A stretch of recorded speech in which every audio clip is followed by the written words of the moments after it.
बहुत कमेंट आए कि सर इस चैप्टर की हिंदी मीडियम वालों के लिए वीडियो बनाइए। तो गाइज़ ये वीडियो आज हिंदी मीडियम वालों के लिए नाम।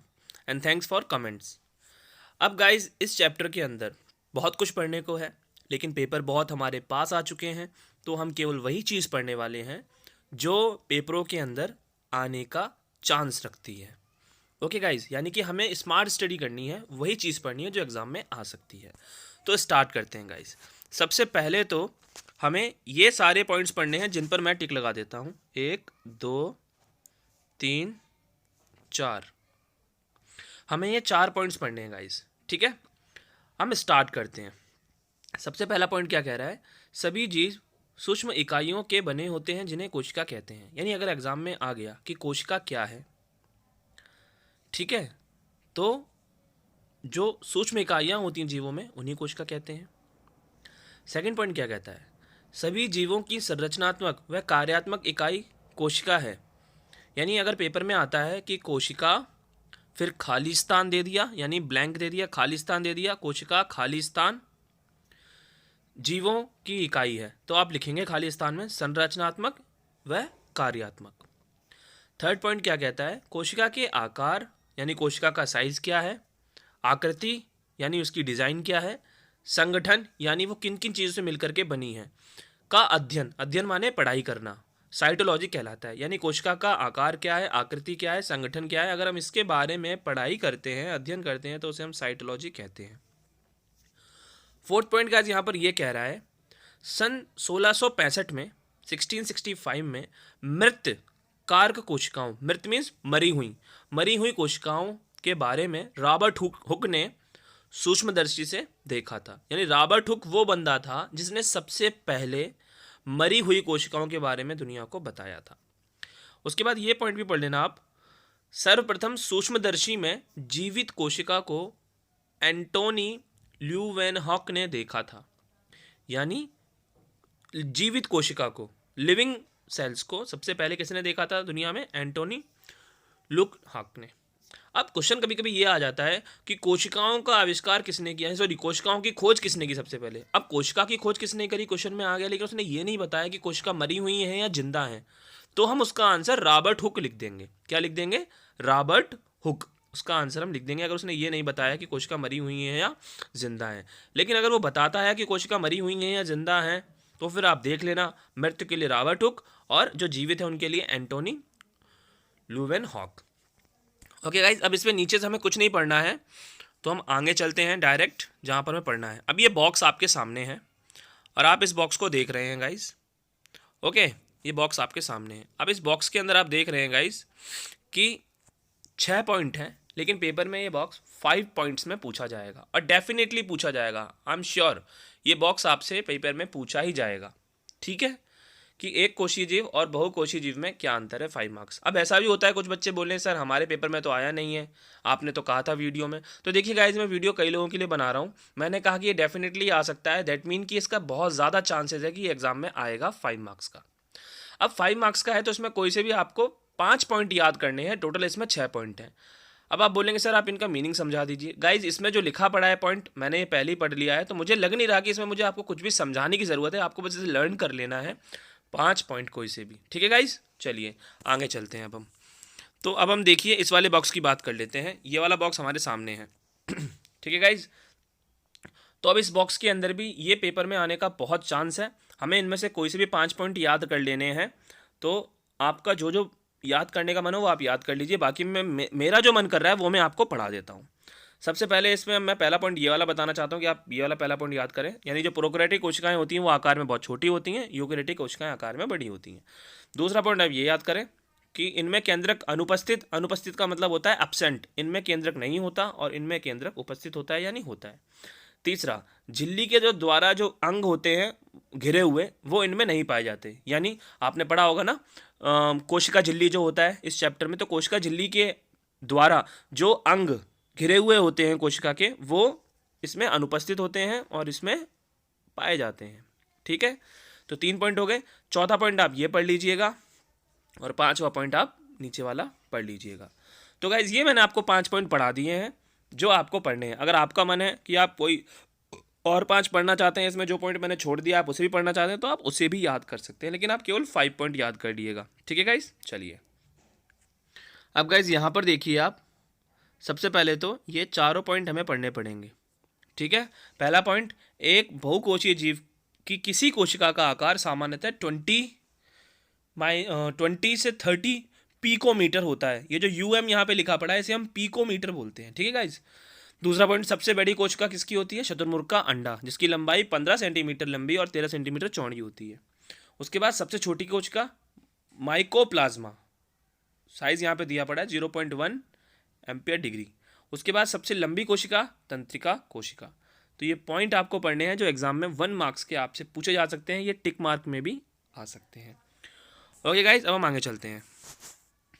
तो आगे अब हम पढ़ने वाले हैं यहाँ पर गाइज, ओके, आगे हम ये पढ़ेंगे प्लाज्मा झिल्ली के कार्य क्या हैं। तो आपको ये तीनों कार्य जो हैं वो याद कर लेने हैं, ये इंपॉर्टेंट है आपके पेपर के हिसाब से। प्लाज्मा झिल्ली, एक चीज़ और याद रखिए, प्लाज्मा झिल्ली को हम गाइस कोशिका झिल्ली भी कहते हैं। हम प्लाज्मा झिल्ली को कोशिका झिल्ली भी कहते हैं। ठीक है, तो इसके 3 कार्य हैं। यह कोशिका के अंदर व बाहर अणुओं को आने देती है, यह कोशिका का आकार बनाए रखती है, और प्लाज्मा झिल्ली के अंदर व बाहर अणुओं का आदान प्रदान 2 प्रकार से हो सकता है, विसरण व परासरण। तो 3 कार्य आपको इसके याद कर लेने हैं। ओके गाइस, अब ये बॉक्स है जो मैं आपको नहीं पढ़ाना चाहता, क्योंकि ये पेपर में आने का चांस ना के बराबर है मेरे हिसाब से। क्यों? क्योंकि मैं टीचर हूँ और मुझे इतना अंदाज़ा है। अगर आप मुझ पर भरोसा रखते हैं तो आप इस बॉक्स को छोड़ दीजिएगा। ओके गाइस, आगे चलते हैं। अब आगे जो है हमें पढ़ना है वो आपका ये है। ओके, हमें पढ़ना है कोशिका भित्ति के कार्य। तो कोशिका भित्ति के यहाँ पर 4 कार्य दिए हुए हैं, आपको इसमें कोई 3 याद करने हैं। कितने याद करने हैं आपको इसमें? कोई 3। आपको कोई 3 कार्य याद करने हैं कोशिका भित्ति के। तो आप कोई से भी 3 याद कर लीजिएगा जो आपको छोटे छोटे लग रहे हैं, जैसे पहला, दूसरा और तीसरा। ये छोटे छोटे है ना, कोशिका की संरचना प्रदान करना, कोशिका को मजबूती प्रदान करना, और कोशिका में मरम्मत व पुनर्जनन की क्षमता प्रदान करना। तो ये 3 पॉइंट आपको कोई से भी याद कर लेने हैं। ठीक है गाइस, चलिए अब हम आगे चलते हैं गाइस, और आगे हम बात करते हैं यहाँ पर केंद्रक की। तो हम बात कर रहे हैं केंद्रक की। किसकी बात कर रहे हैं? केंद्रक की, केंद्रक। ठीक है गाइस, तो सबसे पहले तो मैं आपको बताना चाहता हूँ कि जो केंद्रक होता है इसे हम कोशिका का केंद्र कहते हैं, यानी हेड क्वार्टर कहते हैं। क्या कहते हैं हम इसे? हेड क्वार्टर कहते हैं हम इसको। ठीक है, और इसकी खोज किसने करी थी? 1831 में करी गई थी। सन भी याद रखना आपको ज़रूरी है। रॉबर्ट ब्राउन ने इसकी खोज की थी 1831 में। तो ये पेपर में आ सकता है कि किसे हम हेड क्वार्टर ऑफ सेल कहते हैं, यानी कोशिका का केंद्र कहते हैं, तो आप बोलेंगे केंद्रक को। और इसकी खोज किसने की थी? रॉबर्ट ब्राउन ने 1831 में इसकी खोज की थी। ठीक है, आगे एक क्वेश्चन यहाँ से आ सकता है कि जीन किसे कहते हैं? तो डीएनए के बुनियादी और कार्यक्षम घटक को जीन कहते हैं। ठीक है, यानी डीएनए का एक पार्ट होता है जिसे जीन कहा जाता है। अब आगे ये देखिए यहाँ पर गाइस, तो ये क्वेश्चन आपके सामने है, केंद्रक के कार्य। तो इसमें 2 ही कार्य हैं, आप ये दोनों कार्य याद कर लीजिएगा। होता क्या है ना कई बार कि वो आपको ऐसा क्वेश्चन दे देगा कि जैसे इसमें 2 पॉइंट है केंद्रक में, तो क्या पता वो आपको इन पॉइंट से क्वेश्चन बना के दे दे। जैसे इसका पहला पॉइंट ये कहता है कि यह कोशिका की सभी उपापचय क्रियाओं का नियंत्रण करता है। तो क्वेश्चन में आ गया कि कोशिकाओं की सभी उपापचय क्रियाओं का नियंत्रण कौन करता है? केंद्रक करता है, माइटोकॉन्ड्रिया करता है, या कोशिका झिल्ली करती है? तो आप उसमें टिक लगाएंगे केंद्रक पर। तो ये जो पॉइंट है ना गाइज, इनको भी ऐसे पढ़ना है कि इनमें से कई क्वेश्चन वो आपसे बना के ना पूछ ले। ओके, चलिए आगे चलते हैं हम फटाफट से।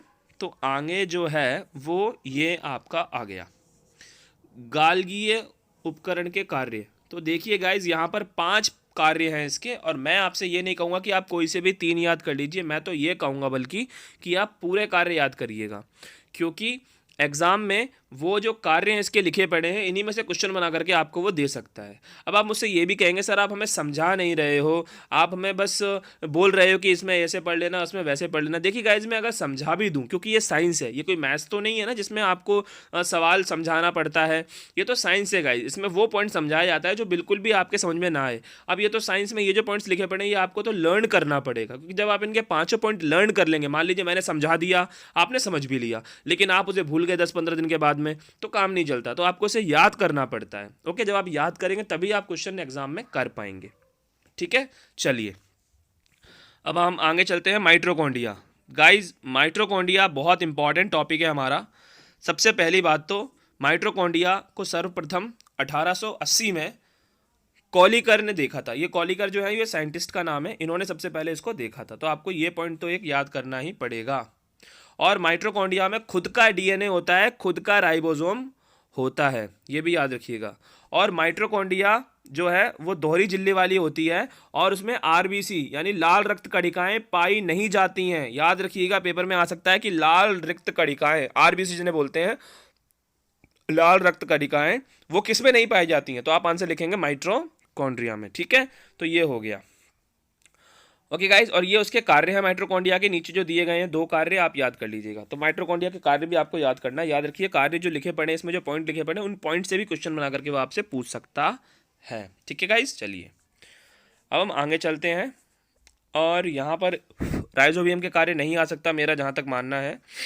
तो जो जो आ सकता है मैं आपको केवल वही स्टडी करा देता हूँ। ठीक है गाइज, ओके। तो देखिए गाइज, ये पॉइंट बहुत इंपॉर्टेंट है और इसे हमें पढ़ना पड़ेगा। तो अब यहाँ पर आपको, इसमें तो 4 पॉइंट इधर साइड में, इसमें इधर 3 पॉइंट है।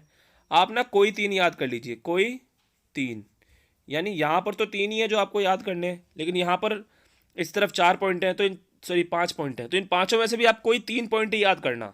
इधर के 3 पॉइंट याद कर लेना आप, चिकनी अंतर्देवी जालिका के, और खुरदरी अंतर्देवी जालिका के भी आप 3 पॉइंट याद कर लेना। ठीक है गाइज, याद करना जरूरी है।